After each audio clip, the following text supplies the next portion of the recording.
We are now live on YouTube.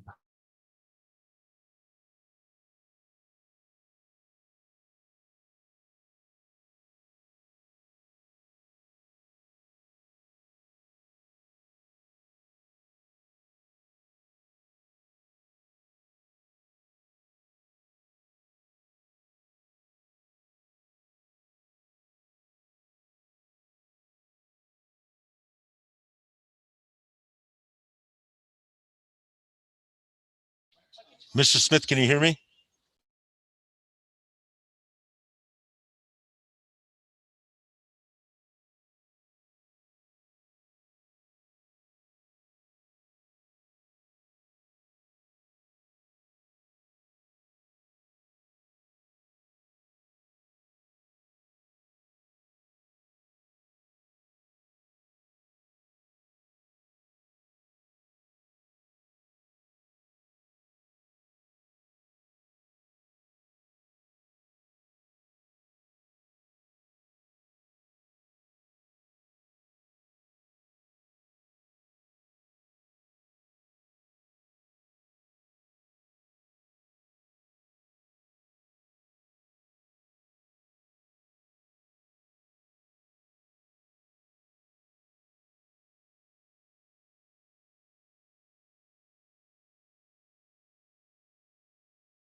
It is now 6:05, and I would like to call this meeting to order and thank everyone for joining.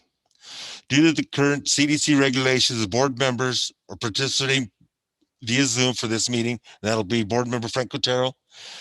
And we also have Board Member Brian Smith attending via his telephone.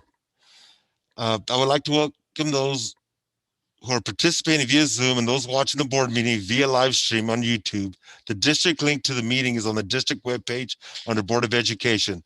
The streaming will run through the end of the meeting. If the board is on break or in closed session, the screen will fade to black and the sound will be muted. In the event there's a disruption in the audio portion, I will pause the meeting until it's reestablished. So we have Frank Otero attending via Zoom.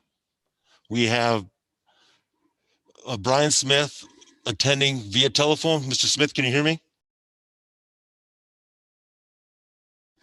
And we have Mr. Stephen Otero, Board Member Stephen Otero, and Board Member Dave Vickers in the conference room in central office.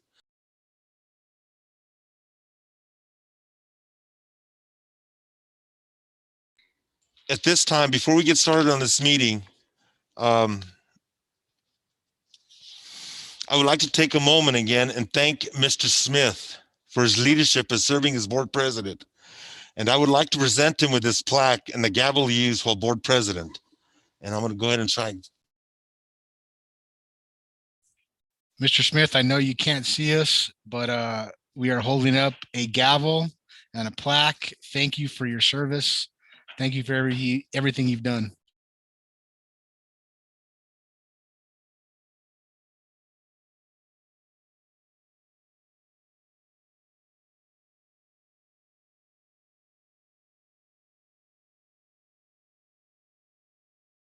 Then for sure we have bad reception on this call. So I would like to go to the announcement of the meeting. Dr. Romero, would you please announce the meeting? Thank you, Mr. President. This meeting has been announced in accordance with the open meetings resolution and is a legally constituted meeting of Los Lunas School Board of Education. Thank you, Mr. Romero. Right now we have the Pledge of Allegiance. Tonight we are pleased to have Jasmine Benson, a senior at Los Lunas High School, here to lead us in the pledge. Jasmine, are you there? Yes, I am. Go ahead. I pledge allegiance to the flag of the United States of America and to the republic for which it stands, one nation, under God, indivisible, with liberty and justice for all. Thank you, Jasmine Benson. Thank you, Jasmine. Now we go to item number 4, approval of agenda. Dr. Romero, are there any changes or deletions to the agenda? Thank you, Mr. President. I do recommend one change to the agenda tonight. I recommend that we remove item 9, approval of the district calendar. What I'd like to do tonight is propose the calendar tonight during my superintendent's report, Mr. President. Thank you, Dr. Romero. Board members?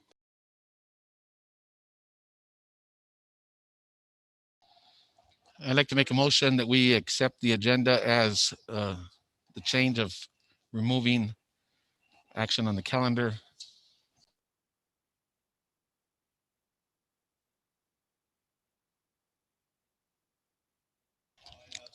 as amended.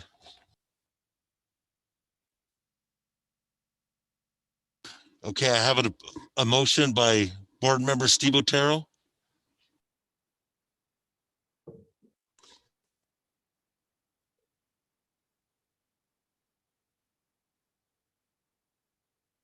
I tried that. Okay, I have a motion by Board Member Steve Otero to amend the agenda, removing item 9. I second that motion. And I have a second by Board Member Vickers. Any discussion? If none, Board Member Stephen Otero, how do you vote? Yes. Dave Vickers? I vote yes. Board Member Frank Otero? Yes. Board Member Brian Smith?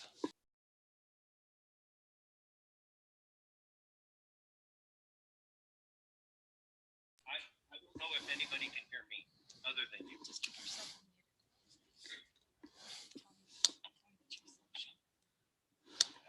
Okay. So you're not, I can hear you on the. Okay. I won't be giving any feedback this way with it unmuted.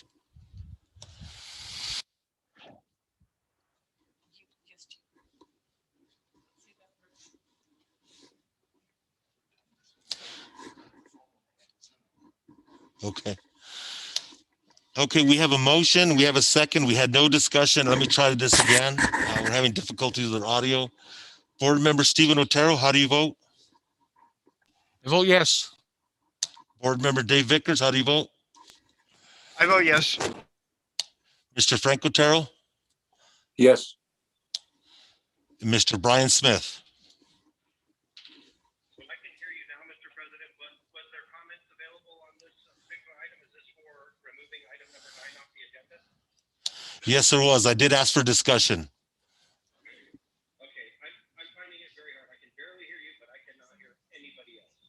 So I can try to zoom in without video if we can. I don't know what you have, John. Stand by. John, would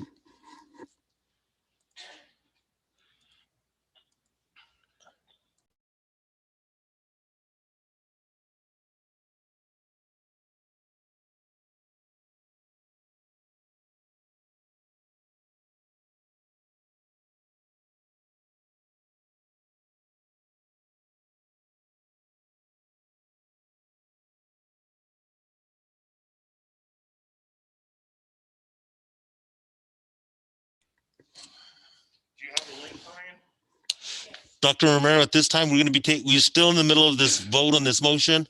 We had some audio. Mr. Smith wanted to have some discussion and he was not able to. So can we have a 5-minute break and we'll try to correct this audio? Mr. President, absolutely. I think we can do this. We'll take about 5 minutes for everyone listening out there. We're just going to make a correction to an audio issue that we have, and we will be back momentarily.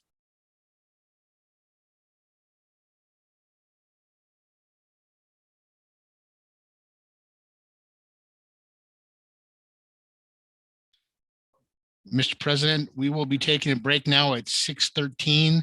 We will be back at 6:18. Thank you, Dr. Romero.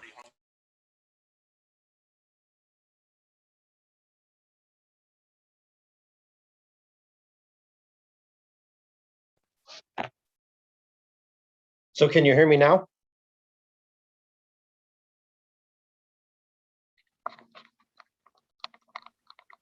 I can.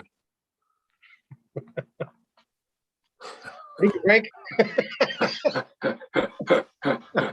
It's gonna be a short meeting with me, brother. I wonder if anybody else can hear me, because I can see you, but I don't have any video, which is fine. I can hear you now, Brian. You're good. Perfect, thank you. So I guess I'm ready.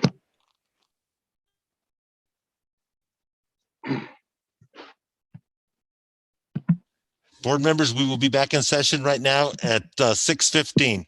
Everything has been corrected. Right now, what we have is we had a motion and a second. We started to vote. We had some audio difficulties, and Mr. Smith wanted some discussion. When I asked for that, I guess he didn't hear me. So I will give him that opportunity right now. So, Mr. Smith, go ahead. Thank you, Mr. President. So I'm not saying that I'm not going to agree with tabling this for a couple of weeks, but I just wanted to state a couple of things. Since it's going to be a couple of weeks, maybe some people would at least listen to a little bit of what I have to say. I want to start off by saying, it's been a long time since we've had this type of effort to make a measurable stride in our performance. And given the past year, I think we all would agree that an elevated effort on all of our parts is vital to not only, and I'm not sure what words to use here. Catch up is what it comes up to me, but I don't even know if that's the right word. I don't even know if it's necessary for all people. I can tell you, as a grandparent of a student and an uncle, some kids I think would benefit more from this proposed calendar, but in my heart, I believe it would benefit all of the kids. And I think it'd be prudent to think of our district as a whole. And I know that there have been students and teachers that have done a great job of maintaining that stride. And if there was a benchmark we could even do in a year like this, they would be pegging out at that keeping up level.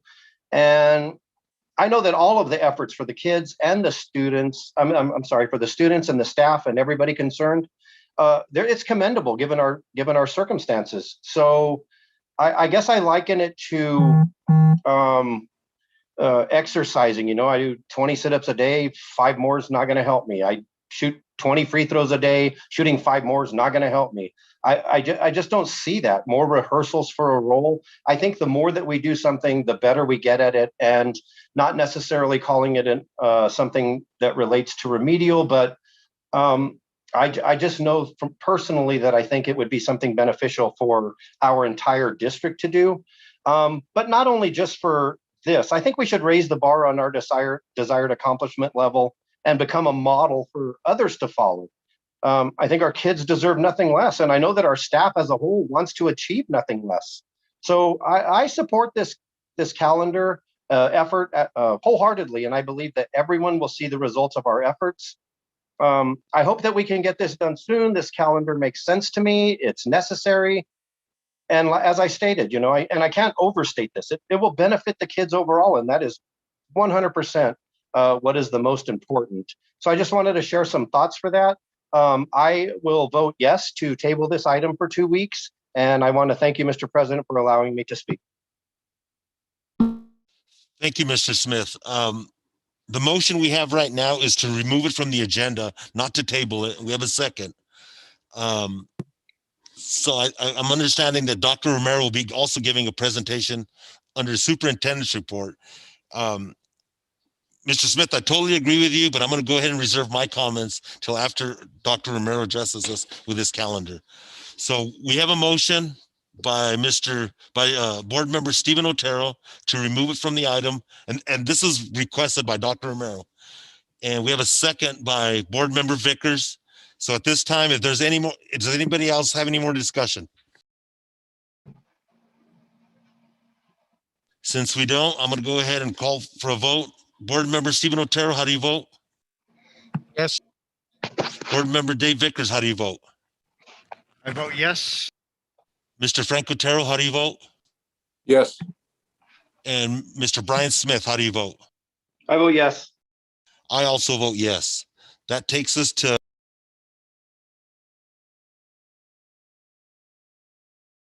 item number 5, approval of consent items.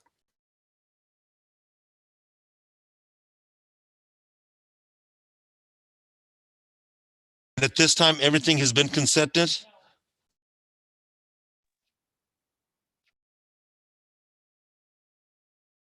Okay, right now what I need is a motion to approve item number 5, approval of consent items. Mr. President, I make a motion that we approve all of the consent items. I have a motion to approve all the consent items. Mr. President, I will second that motion. I have a motion by Mr. Brian Smith and a second by Mr. Dave Vickers. Do we have any discussion on this? We have none. Board Member Stephen Otero, how do you vote? Yes. Mr. Board Member Dave Vickers, how do you vote? I vote yes. Board Member Frank Otero? Yes. Board Member Brian Smith? Yes. And I vote yes.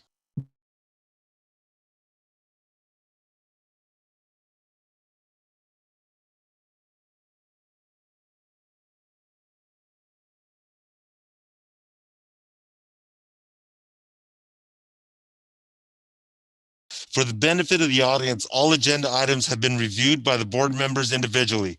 Consent items are the action items on the agenda presented by the superintendent and staff for approval. If no discussion has been asked regarding these items by any of the board members, the items may be submitted for approval with one motion or vote.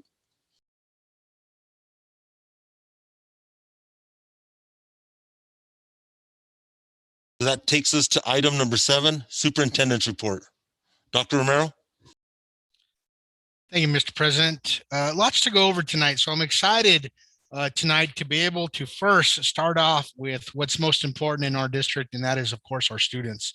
Tonight, we have 2 students joining us from Los Lunas High School. They are representing and part of the student council.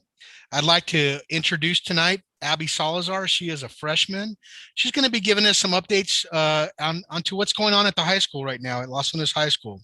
We also have tonight with us Kayla Woods, a senior at Los Lunas High School, and both giving us updates as to what's happening at the high school, what it's like being back in person for this first week and a half, and also some things that's going on with student council. So Abby, can you hear me? Yes, sir, I can. Kayla, can you hear me? Yes, sir, I can. All right, Abby and Kayla, I'm going to turn it over to you. I can't wait to hear some of the updates that's going on over at the high school. It's all yours.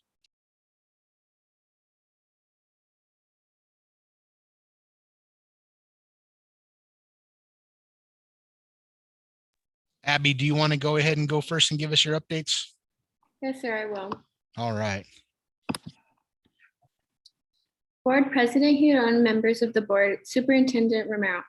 Hi, my name is Abigail Salazar. I'm a freshman at Los Lunas High School. I was invited by a friend to join student council, and I took this as an opportunity to help my school and to be more involved. I'm happy to be here now to share with you my experiences of returning to in-person learning. Our student council meets weekly, and we are so excited to hear that we are returning to in-person learning. When we first heard about this, we decided to meet at the school to make posters to liven up our hallways and to make them inviting to the students who were returning. We did this the week before school and we're sure to put posters in all of our hallways to greet both staff and students. Being a freshman, I was both nervous and excited to finally get to see my new school. It was a bit of a shock first coming to a large campus, but once I got to the swing of things and I learned how to follow the arrows and how things worked, it has grown on me. Teachers, admin, and staff have all been very supportive in these trying times. Teachers and students are learning quickly how to manage being in the classroom, and teachers are working hard to make sure they can balance both online and in-class learning. Students, or as many can balance, as many teachers call them, roomers or Zoomers. All of my peers have been very excited to finally meet their teachers and to see each other. I've been able to see friends that I haven't seen in overall a year. Overall, returning to in-person learning has been a great experience.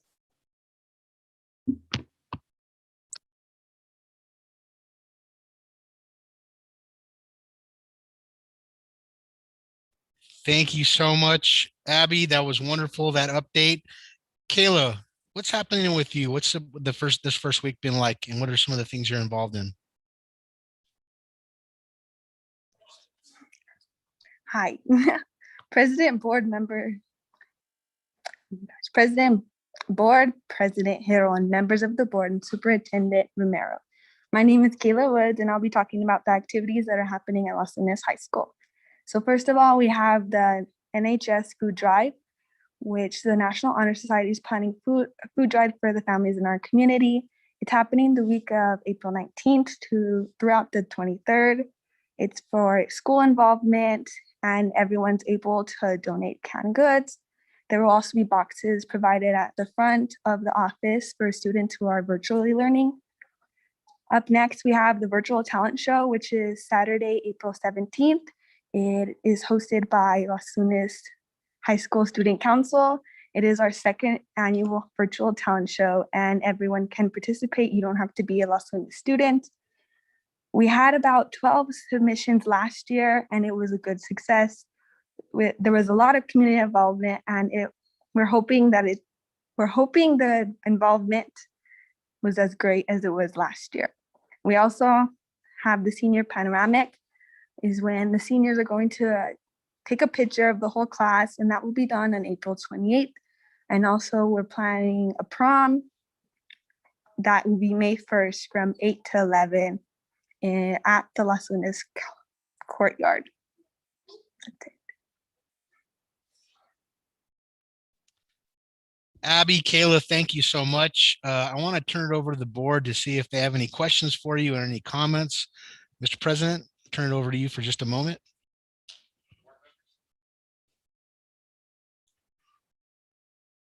I'm just, Steve O'Terry, I'm just glad to see that our students are participating again.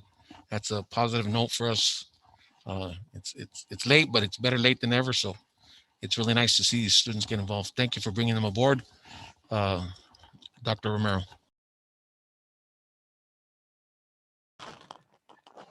President Huron, board members, Dr. Romero. I'd be interested to hear from Kayla how the transition has gone. What does she think about all the new protocols and social distancing and all of that? How's it working?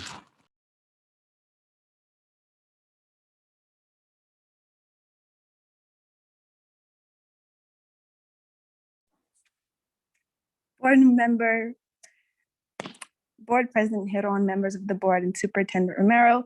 I am currently doing classes online, but I've heard that all the new regulations have been a success, and the students have been following the rules, like the arrows where they need to go. I haven't heard any problems of it. And I've heard that some of the students like the posters that we put up as well. So, yeah.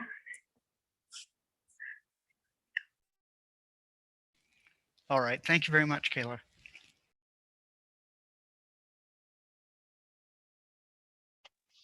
Mr. President.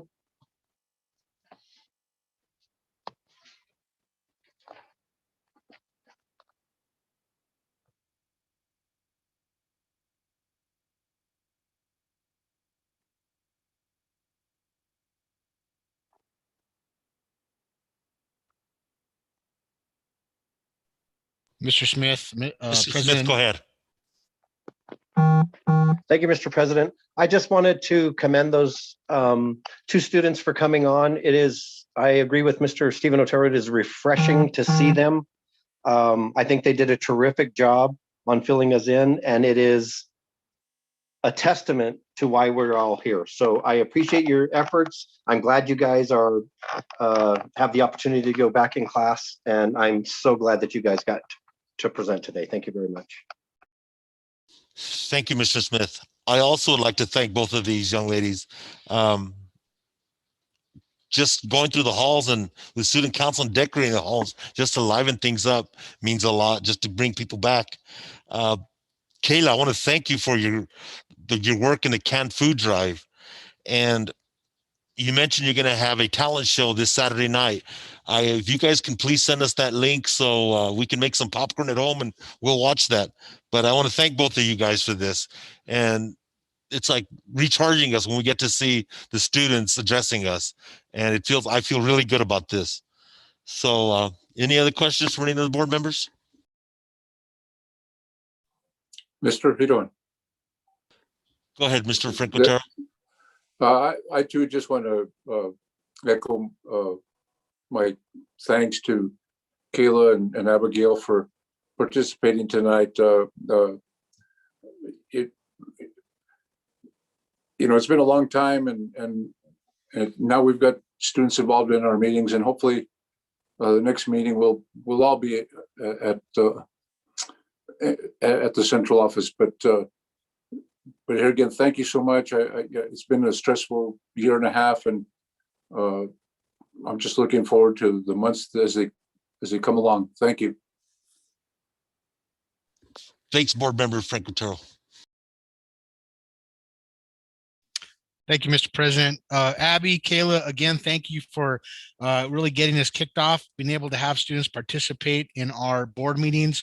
It's important that we get to hear from you. It's important that we get to see some of the work that you're involved in. It's important that we are able to see the successes that you have. Just to let everyone know, we will continue to do this. We want to be able to get updates from all of our high schools. Los Lunas High School got to draw the short end of the stick, and they got to go first tonight. Again, Abby and Kayla, thank you for doing that. In a couple of weeks, we do have another board meeting coming up. We will be asking the student council from Valencia to be able to come in and give us some updates. And then we will be at the May board meeting, rounding out the year with Century High School. And so every month or every board meeting, we will be taking turns with those high schools. I'm looking forward to that. Next on my list here is really giving everyone an update on what's happened the last week and a half. What we have done is what we are calling our blended learning updates. We have had the opportunity to be able to bring students back into our classrooms. We've had this wonderful opportunity of bringing our teachers back into the classrooms. And today was our 7th day of school being able to do that. And I just want to say how proud I am of everyone involved in what they have been able to do and accomplish these last 7 days. Our first week was very, very successful. It was beyond anything that I could really imagine about how well it went. And what's amazing about that is the staff that we have. It's the students that we have, and it's the parents out there to be able to make all this happen and supporting each other as we've done this. I got to visit literally dozens of classrooms across the district last week. And every classroom that I went in, and you can't see it here, but I saw smiles on the faces of both teachers, staff, and students. It was just amazing to be able to see that, and then people being able to fall right into what they know is going to be a safe and secure environment.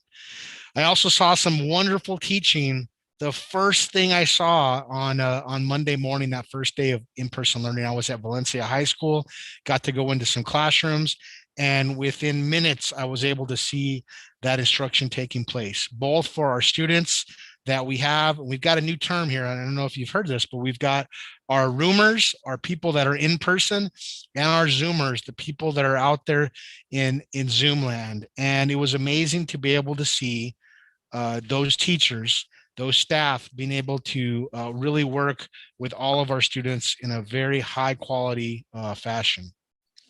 But I also saw some other wonderful things. I saw teachers supporting each other, working through the problem solving of the newness of having our Zoomers and roomers.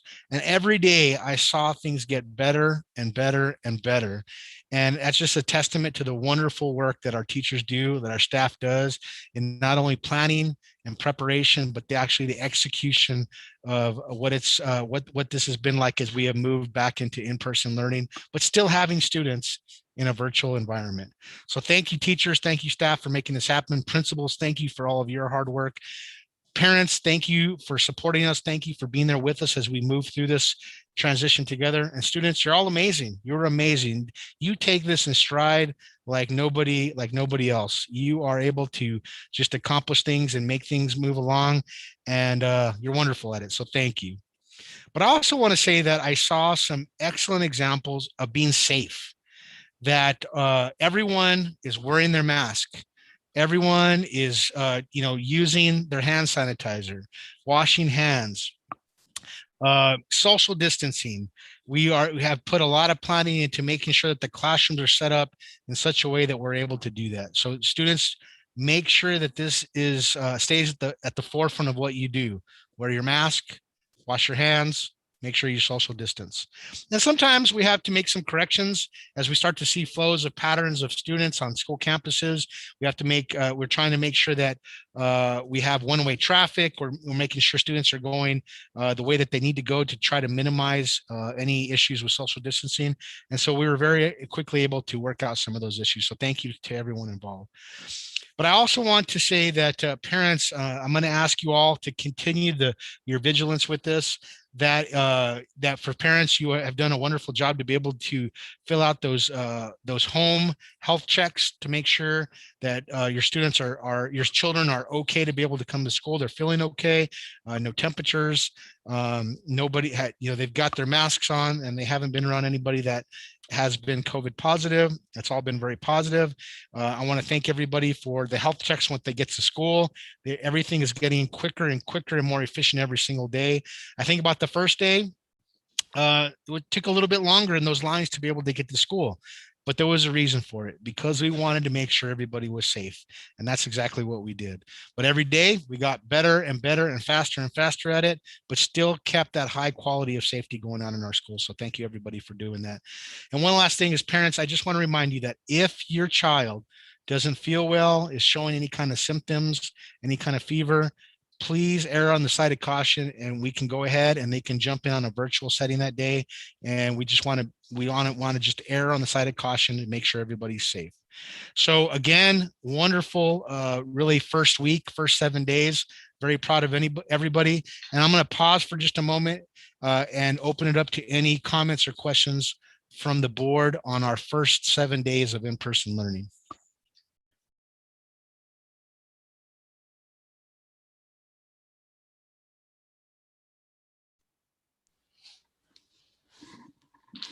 Thank you, Dr. Romero. Board members? Mr. Hidon, this is Frank Otero. Go ahead, Mr. Frank Otero.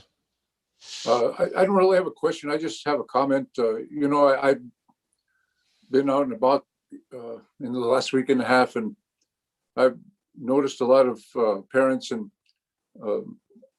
getting their kids to school, whether it be on vehicles or when I'm out on my walk in the morning. I saw a mother this morning with three of her children on the way to LLE, and it's just a good thing to see. It's just a good thing to see that as time progresses, I think this should get better.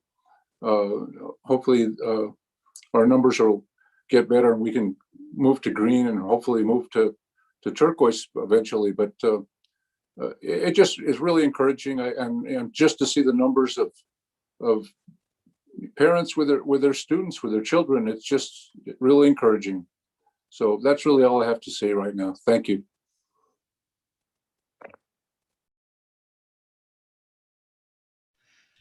President Huron.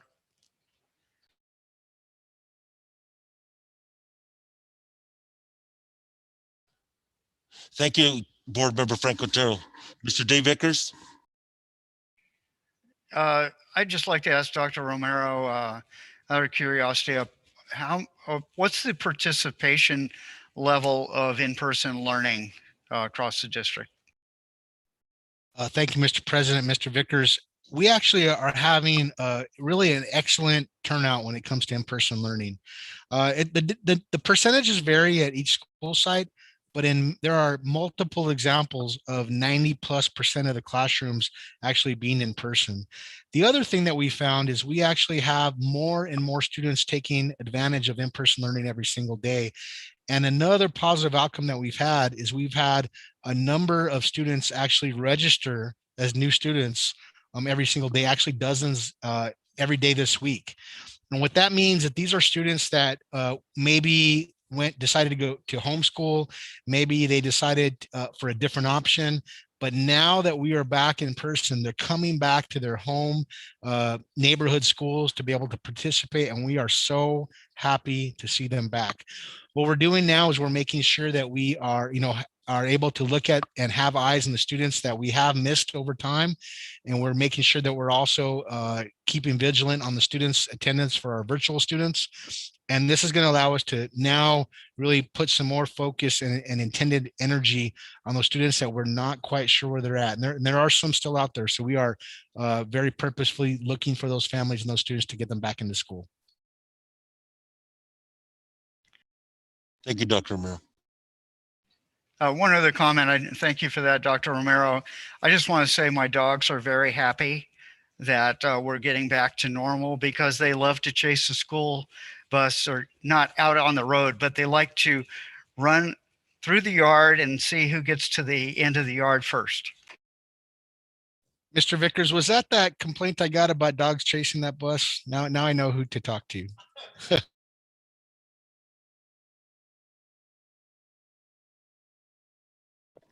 Mr. President. Mr. Smith? Just a real quick comment. I also want to echo what Dr. Romero was alluding to. Our staff, our students, our parents, our community, we were thrown a curveball, something that we've never seen before. And I think that they did an amazing job as a whole. And we're going to climb out of this. We're on our way to doing that right now. And we're taking the steps necessary. We're not taking giant steps. We're taking the steps that are necessary to this.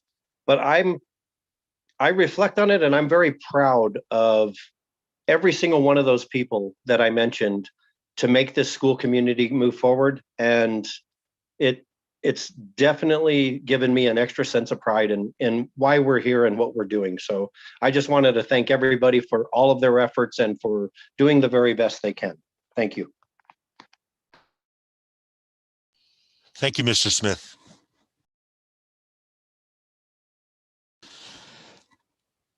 I would also like to thank, most importantly, let me go back.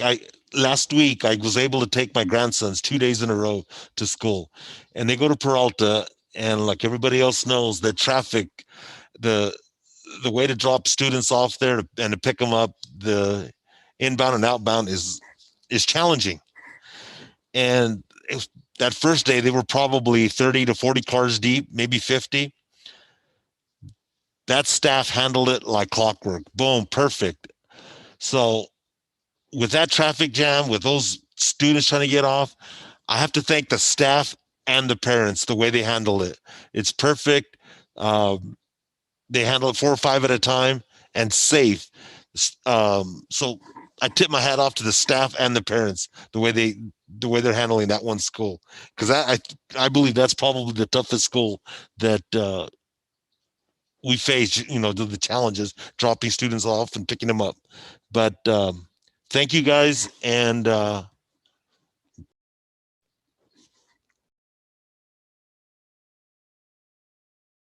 Mr. Romero. Thank you, Mr. President. Yes, a great first week and a half. And we are now really working on how we continue to improve these last few weeks of school.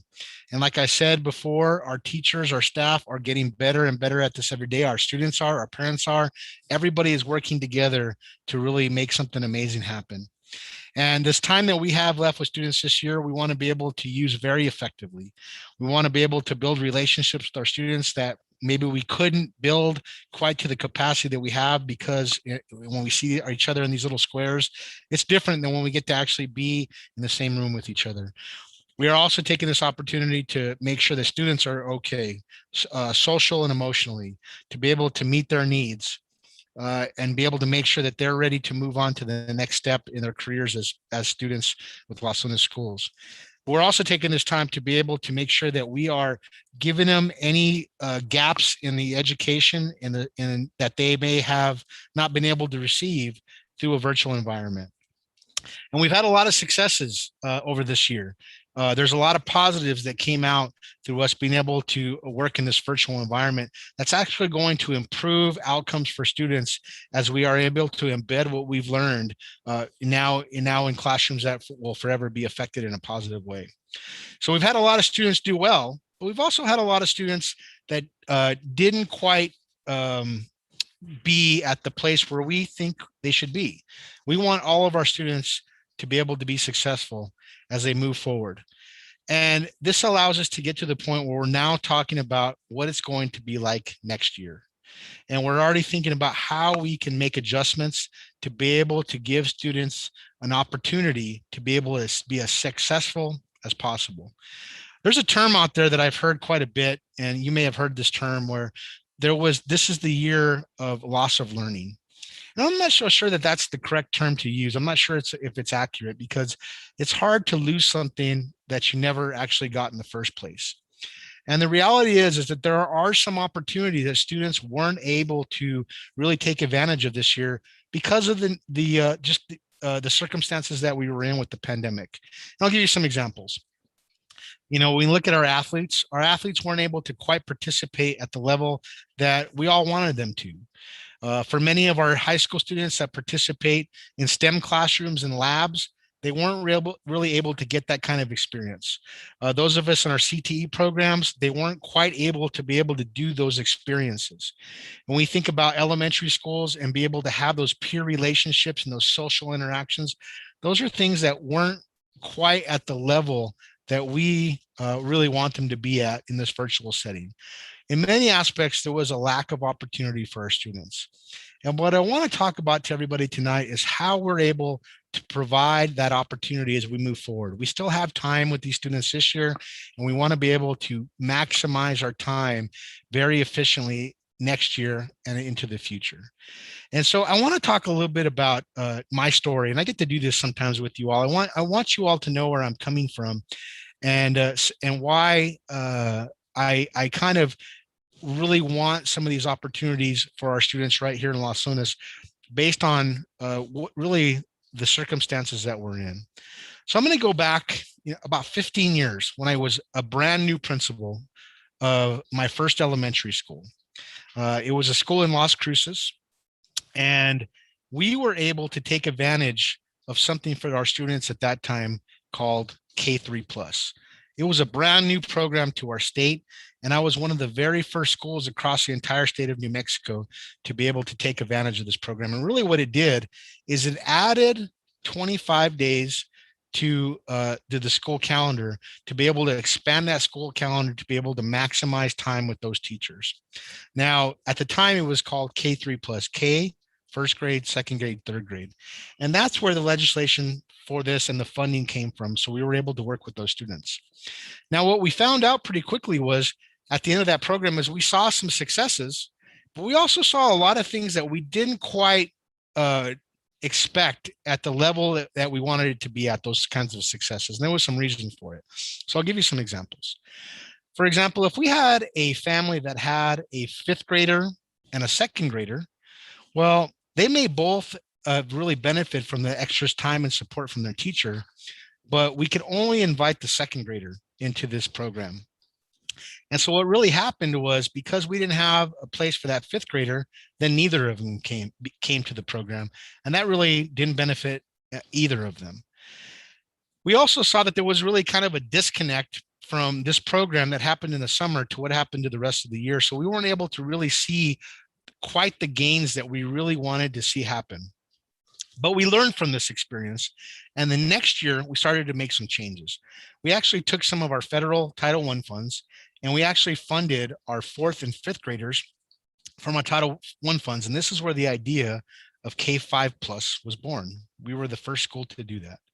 And it was amazing to see the outcomes from the opportunities these students had. And every year, we started to make more and more improvements to this program, where we saw more and more positive, wonderful outcomes for these kiddos. And so, like I said, we were able to solve the issue with K-5, being able to invite all the members of those families into that program. We saw our attendance shoot up, but we also were able to work on other areas to improve instruction and curriculum and delivery of these lessons to our students. And all these things together really provided some amazing, dramatic outcomes and opportunities for those students. So much so that I was able to do this at multiple school sites, and we saw the same outcomes time and time again. And then I was able to actually go into a larger school district and take this to at a larger level across the district. And once again, in a whole new school district, I was able to see those positive gains across the school district. And we jumped forward a few years, and then I had the opportunity to be the superintendent of my first school district. This was a very needy school district at the time, and we had the opportunity to actually implement K-5 Plus district-wide, where we offered it to every single student across the district. And because of that, we were able to see dramatic changes and increases in outcomes of our students across the district. Didn't matter what school you were in, didn't matter what classroom you were in, we saw the same pattern of dramatic increases in outcomes for the students across the district. By year 2, we continued to see those dramatic increases in outcomes, so much so that I'm talking about 35, 40 plus percentage gains in 2 years. It was amazing to see what was happening in those schools, because they were able to spend more time with their classroom teachers. And now, as we move forward, we're coming in, I'm here with you all now in Las Lunas. And I see the possibility, the need, and the opportunity for the same type of idea to happen right here in Las Lunas. As we're coming out of this pandemic, there was a lack of some opportunity just based on the circumstances through this virtual learning. And so what I want to be able to propose tonight is an idea to be able to give that opportunity to all of our students across the district, not just K through 3, not just K through 5 or K through 6, but actually all of our students, K through 12. And so I'm going to start off with a few whys. Why is this important? And then I'm going to actually show you a proposed calendar here in a little bit. And I'm going to end with asking everyone to please give us some feedback on this idea that we have presenting tonight. So one of the things that we're looking at is expanding the calendar so that students have more access, more opportunity with their teacher. This does a lot of things. It's going to be adding 20 extra days to the school calendar. And this isn't going to be a separate summer school program. This is going to be an extension of our current school year to be able to do this. So there's a lot of things that happen. So let me talk about some of the positive outcomes for the adults. Positive outcomes for the adults is teachers will be able to take home more pay. We all agree that teachers our staff deserves to be able to be paid more. This is one way to do that. So much so that we're talking about 10, 11, 12, 13 percentage points higher in pay rates. This is money that they get to take home in their pocket. But it also is something that affects staff possibly for the rest of their life, because they're making more money per calendar year, which allows them to actually put more into their retirement. This will affect them for the rest of their lives in a positive, beneficial way. But also a program like this, when we're able to pay our staffs more, well, then what happens? I know when I get paid and I will go out and I'll spend things. I will go out to eat. hopefully I get to go to the movie soon. But I'm also, every time I purchase something, I'm paying into gross receipts taxes. This is also something that allows, as it can be looked at as an economic driver for our community. We will be having millions of dollars go right into the paychecks of our staff, which will then in turn filter right into our community. It's a positive outcome there also. But the best thing about this, the very best thing about this, is we will have dramatic positive outcomes for all of our students across the district. This will help us get to that next level. Now, this isn't the only thing we're going to do. We have so many other plans for how we're going to improve instruction, improve delivery, being able to use information to make the best decisions on individual students. But all of these ideas together really form an environment, a culture where we're doing everything we can to benefit our students. So I'm very excited about this. So can we bring up the proposed calendar?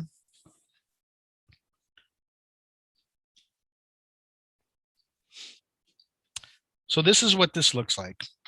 And what I want to start by saying is this district already took the first leap into making this possible. This district has already adopted the extended learning time program, which added 10 days to the calendar a couple of years ago. And we saw some positive outcomes. This is taking the next step to really providing more opportunity for students. So I'm going to walk us through this calendar, and we're going to start with July. We're looking at students' first day of class being July 14th. July 12th would be the first day for our staff to come back to get classrooms ready. Now, we're very intentionally looking at extended breaks throughout the year, and you're going to see them about every 6 to 10 weeks. So as we go through August, you see we have a day off there on the 6th. September, we have a day off in September. Can you scroll up a little bit? October. As we get to October, we're very intentionally taking what we're calling a fall break. This was very specific in the time that we chose this time. This is right when the balloon fiesta is happening. We already know that a lot of families are going to participate in that, go together as families. This is going to be a perfect time for our staff, our students to be able to take that break. It's also a great time to take a family vacation. As we go on, we go to November, you can see that we have a full week off for Thanksgiving. Another great time to have that extended break. We go into December, we have our traditional 2 weeks for winter break. Let's scroll back down. We'll go to January, February. You can see that we start back up. Teachers on the 3rd, students start on the 4th. We've got another day off in January, another day off in February, and we go to March, is where you can see, and we're kind of playing with a couple of ideas about having it the week of the 14th to the 18th. And in this example, we've got it really butted up with Easter weekend. And then we're being very intentional about taking the 15th off, which is Good Friday. And we're already in May, with our last day of school being on June 9th and our last day with teachers to close up classrooms on June 10th. So this is a bold calendar. This is a little different than we've done before, but I want to remind everyone that we've already taken the first step, and now we're taking the next leap into providing this opportunity for students. Now, there's so many benefits to this. I talked about the benefits for some of our staff and teachers. I talked about the benefits for our students. I've also had some wonderful conversations with UNMBC about how we're able to expand some of our CTE programs or dual credit programs. This was going to fit in just perfectly with what they can offer during some of those summer months, where we can actually provide more opportunity for dual credit classrooms. We're also able to work with many of our partners in our community to be able to provide internship opportunities. This calendar is very much going to support this. Now, it's April, and I know that, and we're talking about this being the calendar for next year. I know that families are going to come and they may say, hey, you know what? We had a vacation planned for the end of July. Or my brother's getting married at the end of July. We still want you as families to be able to do those things. We still want staff to be able to do those things. We want to be able to work with every single family to be able to make sure that they get every opportunity that they can. We know that there's also some events in the summer when it comes to sports, when it comes to FFA events. These are all things that we can plan around and work together on. This is a win-win for everybody involved. And so what we're doing tonight is I'm presenting this to the community tonight, and we're going to be asking for some input from our community and from some of our constituents. I want to thank our calendar committee. They worked hard on being able to come up with this wonderful idea and put it together to make it work. We had a number of teachers, staff members, parents on the calendar committee, and we were able to get some wonderful feedback. And so one, in my experience, this has been something positive for everybody involved, especially our students. But I was also very pleased to see that we got some wonderful feedback from everybody on our calendar committee. I also want to thank NEA. They're going to be working with us to be able to see how this is going to really support our teachers and our students.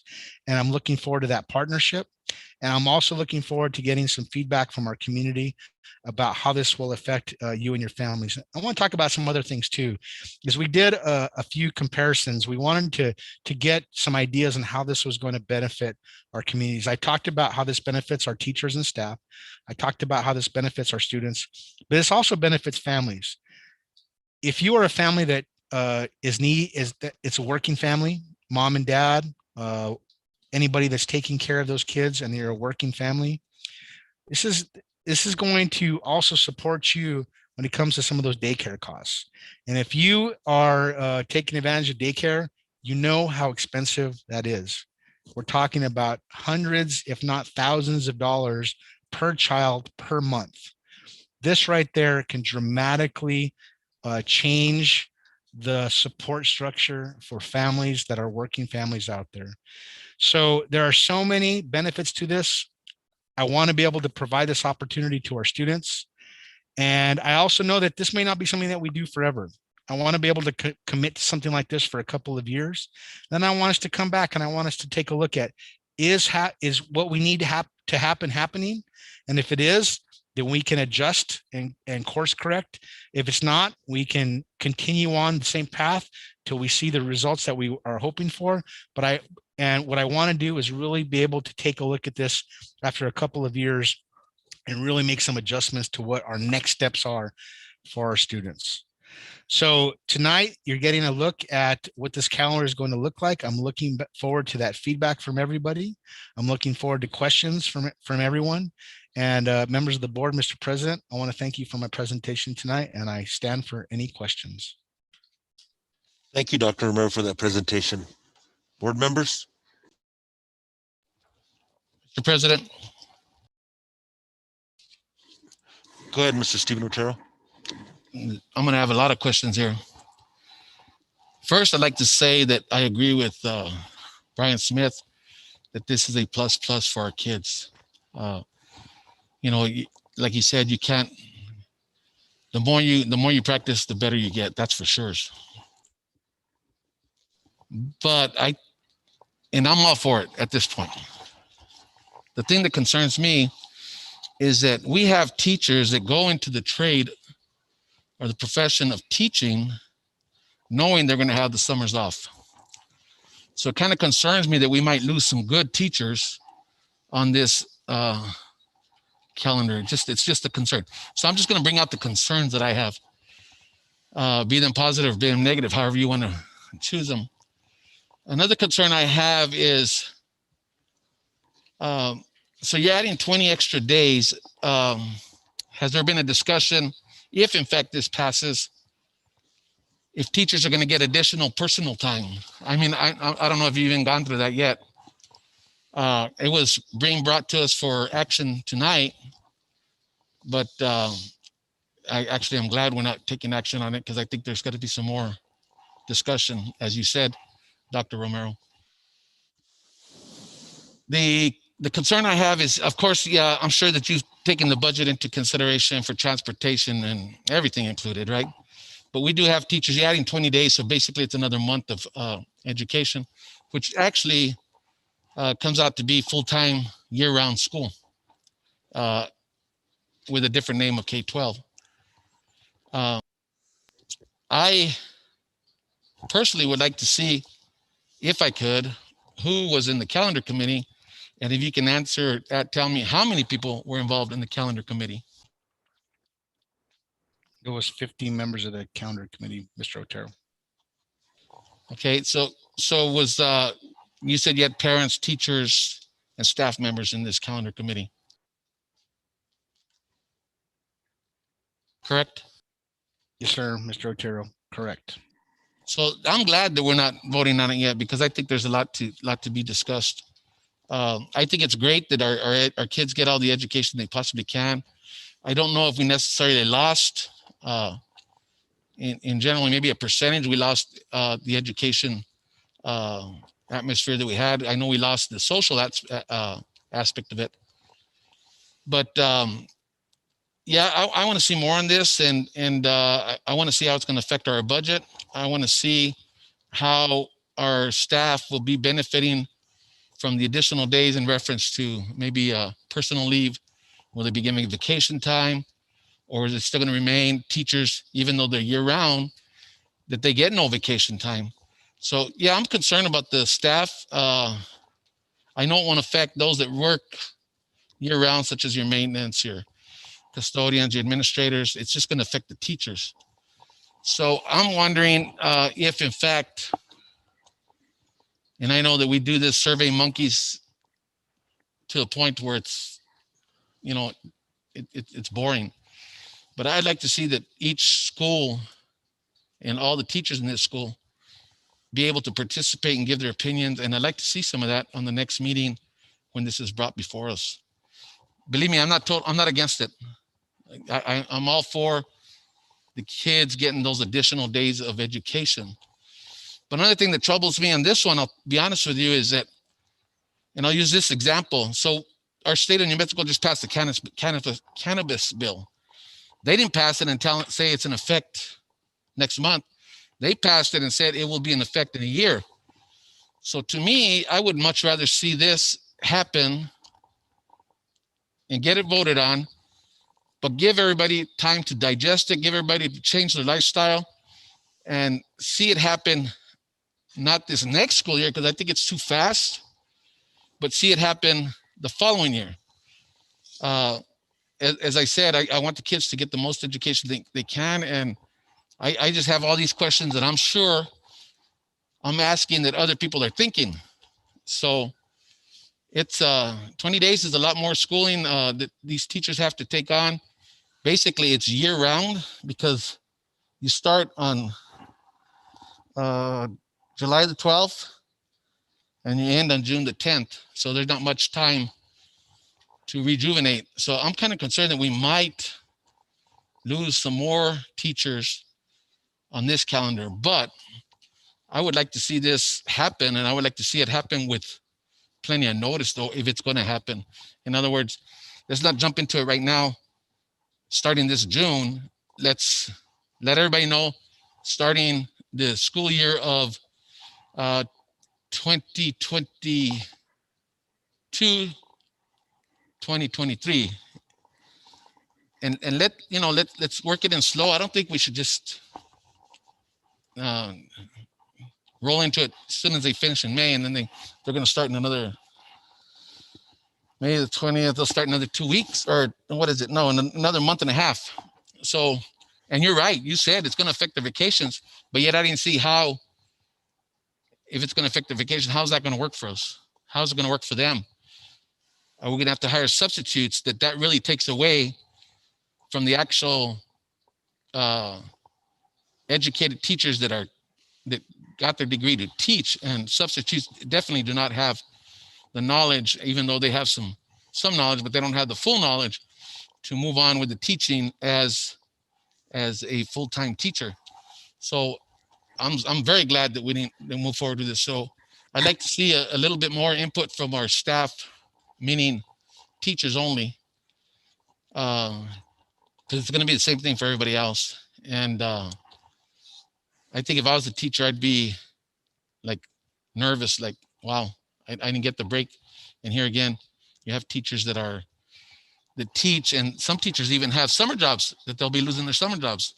You know, some people go work for the U.S. Forest Service on a part-time basis as summer jobs, and they love those jobs. That's their stress release. Now we're asking them to teach all the time. So what's going to happen with that? You know, how's that going to affect those teachers that are maintaining summer jobs, that have had summer jobs for years? So those are the things that I think I'd like to have answered. I'd like to see if we can get some really good input from our teachers rather than just a calendar committee. To say that we have 15 in the calendar committee, that's affecting, how many teachers do we have in the district? Dr. Romero, how many teachers do we have in the district? Probably close to 600. So yeah, 15 out of 600 that I'd like to see how the 600 think. So yeah, believe me, I'm not negative. I'm not trying to be negative. I'm just trying to bring out the concerns that I know that other people have. So that's it for me. Thank you. Mr. President, Mr. Otero, just to address a couple of your concerns. So in my experience, I've done this in a number of different districts, number of different schools, seen dramatic success in all instances. And what I have also found is that we will not only increase the amount of people that want to be in Las Lunas, but we'll get some of the best teachers here. And the reason for that is we will be paying our teachers and our staff higher than anybody else in our region, and possibly, arguably, I don't know this for sure, but maybe even across the state. So that's a positive. The other thing I just want to address is that my job here is to be able to do things for students now, today, not next month, not in 6 months, not next year, not in 2 years from now, but today. And that's why I'm bringing this to you today, because I want to be able to make a difference and give these opportunities to these students now, not in 2 years. Okay, so I'm glad you brought up about the pay, the extra pay. Definitely they're getting, if they get more money, it's because they're working more days. It's not necessarily a pay raise. It's they're working for what they're getting paid. It's not a matter, it'd be nice to say, you know, we go through this, each teacher's going to get a 10% across the board pay raise. That's attractive. But as we move to this, each teacher's going to get paid for the day they work here. That to me, I appreciate the fact that they're going to make more money, but here again, there's some teachers that work in the summer that make more money in the summer than they would be making as a teacher. So it's just, I know that it's a successful thing for you, but it's been successful for you on K3 and K5, but now we're talking K12. So it's just something that I think we really have to think about hard. And, you know, I'm 1 of 5. I know that. I'm not saying that I'm going to go against it, but I just like to see more positive from teachers, more input from teachers, because it's affecting only the teachers as far as the work performance is. Although that the advancement in our children's education is going to be enormous. I understand that. It's great. So yeah, I understand where you're coming from on that one too. And please don't think that I'm already, nope, I'm against it. I like to think things out. So we'll look, maybe I'll have a different total outlook in 2 weeks. Who knows? Thank you, Mr. Otero.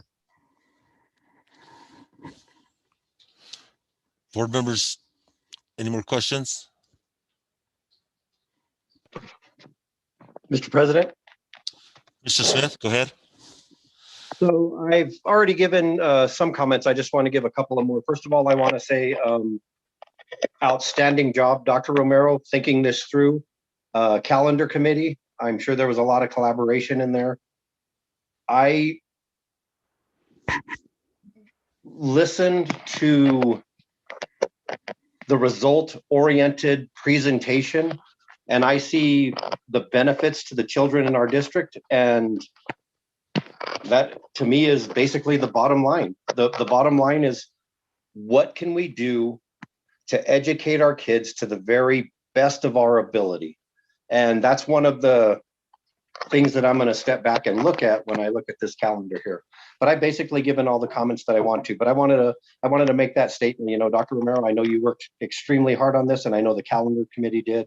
And I want to thank you guys for your effort, for thinking about the staff and the kids in this district. And I look forward to talking about this again in 2 weeks. Thank you, Mr. President. Thank you, Mr. Smith. Mr. Hidon. Mr. Frank Otero. This is Frank Otero. I just want to make a few comments.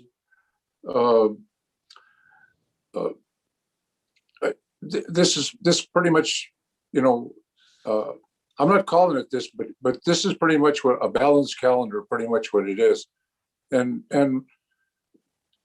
we proposed this back in the first time I was on the board in 2008. We proposed a balanced calendar, and probably two things worked against us. The biggest one was the economy. The economy here, we were, right before that time, the economy was really surging, and there was a lot of money available and what have you. And but that kind of failed. But a lot of the argument that I heard Mr. Stephen Otero make and others, and I've heard a lot of that, and over the years, and even in my current years with the K3 plus, the K5 plus, I was an advocate for that too, and that didn't always work out for whatever reason. But what I would do right now is urge the people, the teachers, and don't forget the parents and the students. I mean, there's 600 teachers, and a lot of them are parents. Don't get me wrong, but there's 8,000 plus students, and there's a lot of parents out there. And a lot of times we get these surveys, and the numbers are not that great. So there are a lot of concerns.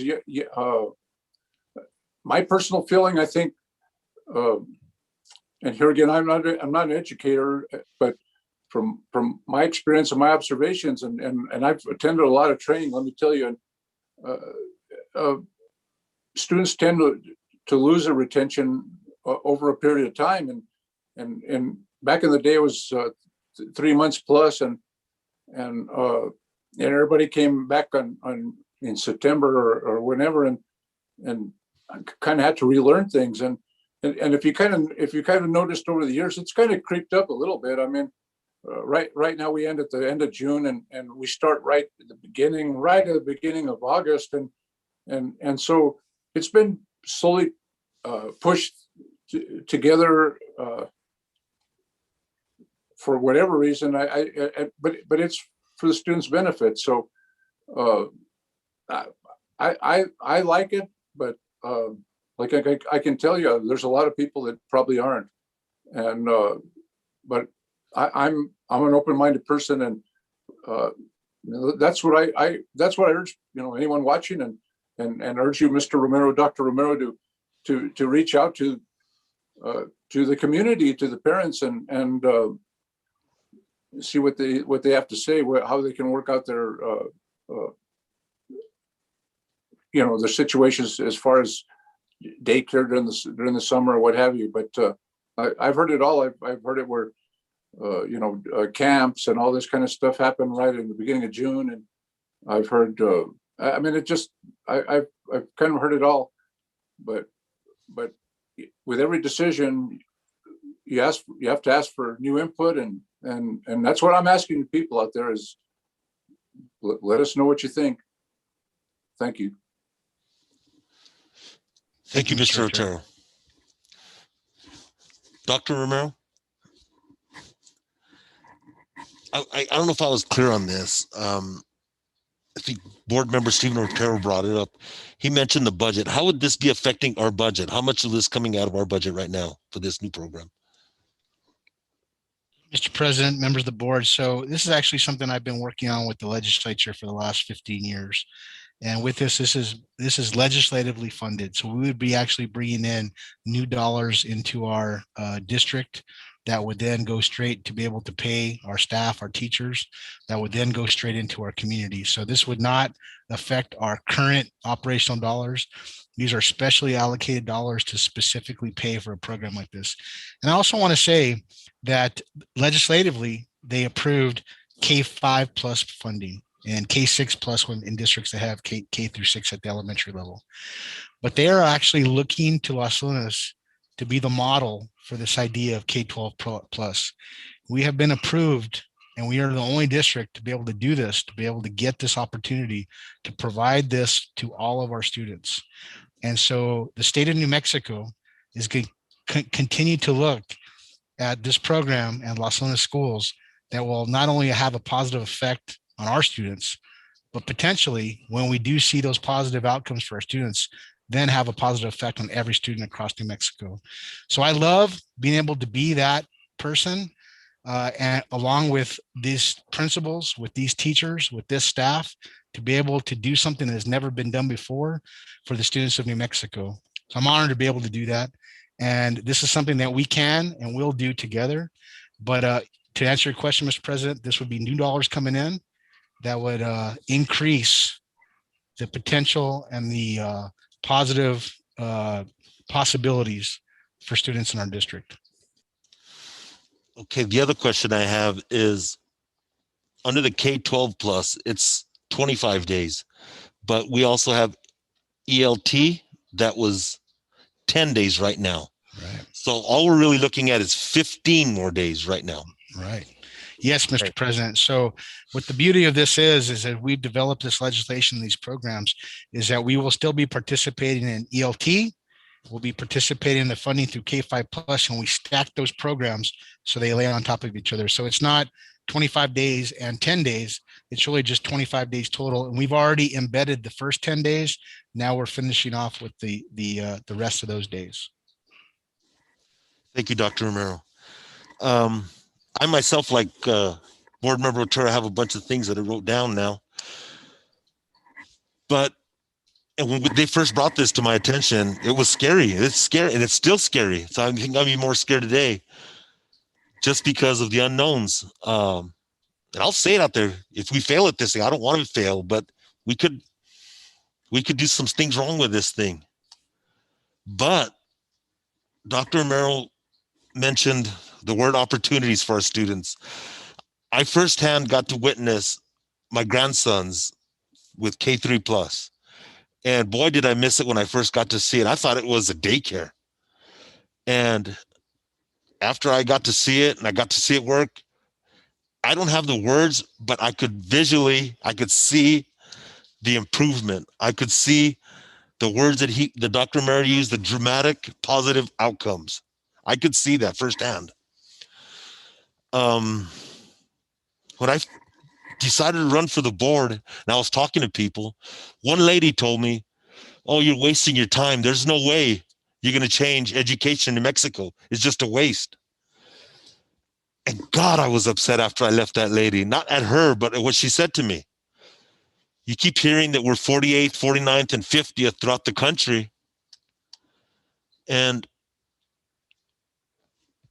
we got to do something different. I'm asking everybody to think about this. I'm not ready to vote on this. I mean, we're not voting on this, but we got to do something different. We have to change. And change is scary. We could ask a whole room full of people who wants to change, and everyone's going to raise their hand. I mean, who wants to see change? Everyone's going to raise their hand. When they put their hands down, you're going to ask, well, who's ready to change? Who wants to change? No one's going to pick up their hands. Change is scary. Right now, I think we're at a fork in the road, and we have two choices as a district. One is stay status quo. Let's just keep doing it. If we're happy with what we're doing, let's just leave it alone. Or two, let's give our students that opportunity. Let's maximize our time. I received a call today, and I called the guy back. It doesn't matter, but I mean, he said it's about test scores. It's not about test scores. It's about giving our students that opportunity.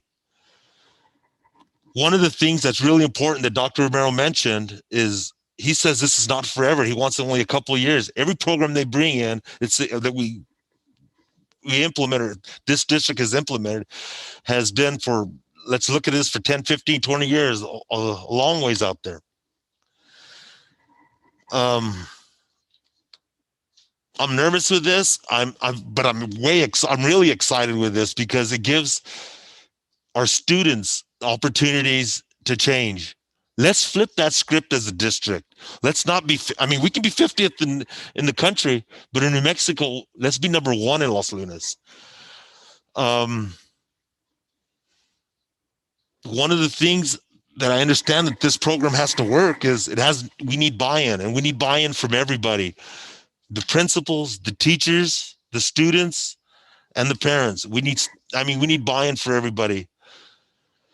So again, I'm going to mention that fork in the road. Let's make that choice. What do we want to do? Let's take, I'm ready to take that chance. I really want to do something. And Mr. Otero, I'm going to agree to disagree with you. I want to see this soon.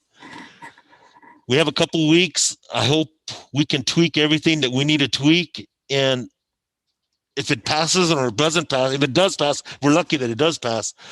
We'll be changing things along the way, I'm sure. But I'm excited for this. And that there's that one real big word is the opportunity. And we have to give those students that opportunity. Thank you, Dr. Romero. Mr. President, members of the board, thank you. And we will continue to gain input from our community, from our constituents. And I'm looking forward to bringing this back to the board at the next board meeting. Mr. President, Mr. Otero? just a follow-up questions of Dr. Romero. So right now, how many days of school? So right here, we have a 205-day calendar. Does that include the 2 days? Does that include teacher days, or is that teaching days? Mr. President, Mr. Otero, so the legislation requires that we have 205 instructional days. So for students, that's 205 days, and for staff, that would be 210 days total. And at this point, what do we have? Because you said earlier that we already have 10 days in place and we're just adding 15. So how many days are we teaching right now? So teachers now currently have 190-day contracts. And so we're adding 20 days to their contract. What I mentioned was we're adding 20 additional instructional days. And see, correct me if you're wrong. I mean, you and Mr. Hiron had a conversation that we're only adding 15 days. So with the legislation with K5 plus, it's asking for 25 additional days. And with the extended learning, we've already built in the 10 days. And so I'll just clarify is that in this calendar here for Los Lunas, it all depends on where your original calendar days are that you had for instructional days. So currently we have 190-day instructional days, and we would be adding additional 20 days to be able to get our students to 205 days that's required by the legislature. Thank you. And then one more thing, you said that pretty much it won't affect our budget because there's some funding for it already in place, right? This would be legislatively funded through both the K5 plus legislation and the extended learning time legislation. This would pay for additional salaries. This would pay for the program and the materials. This would pay for transportation, and it would also pay for after-school programs at every single one of our schools that hasn't really been the case before. This will be a year where we actually can provide after-school programs at all of our school sites. And how soon does that money kick in once we decide to go with this calendar? How soon? When does the actual money be in our bank for this? So this would be part of our SCG funding. So we would be this would actually be a multiplier as part of our budget. So we would be getting funded through this throughout the school year. Okay, and then one more thing, Mr. Hiron, you said you want to agree to disagree, but I haven't disagreed on nothing. This is all discussion at this point in time. What I was talking about, Mr. Otero, was I want to see it as soon as we can. You were mentioning it next year. Thank you. Mr. Otero, those are wonderful questions. Thank you. Thank you. Thank you, Dr. Romero. This item was for information only. No action is needed or warranted. That will take us to item number 10. We're done with all this other stuff.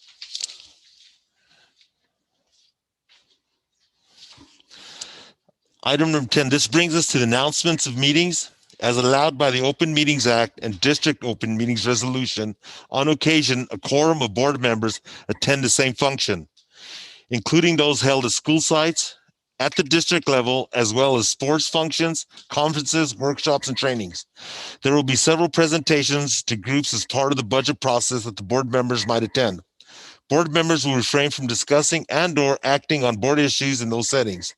In addition, only official meetings are published, and if other meetings are scheduled, they will be announced in accordance with the Open Meetings Act.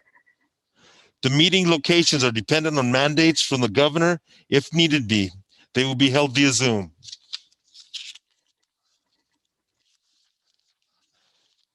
I would like to announce the following meetings. April 14th, NMSBA Region 4 Spring Meeting. Meeting held virtually. April 15th, Budget Presentation, Elementary Administration, Teacher Resource Center from 9 to 10. April 15th, Budget Presentation, Secondary Administration, Teacher Resource Center from 10:30 to 12. April 15th, 2021 Budget Presentation, NEA Las Unas, Teacher Resource Center, 3:30 to 4:30. April 15th, Budget Work Session, the Central Office Boardroom, 6 o'clock. April 20th, 2021, Finance Committee Meeting, Central Office Conference Room, 4 o'clock. April 20th, Budget Parent Advisory Public Hearing, Central Office Board Meeting, 5:30.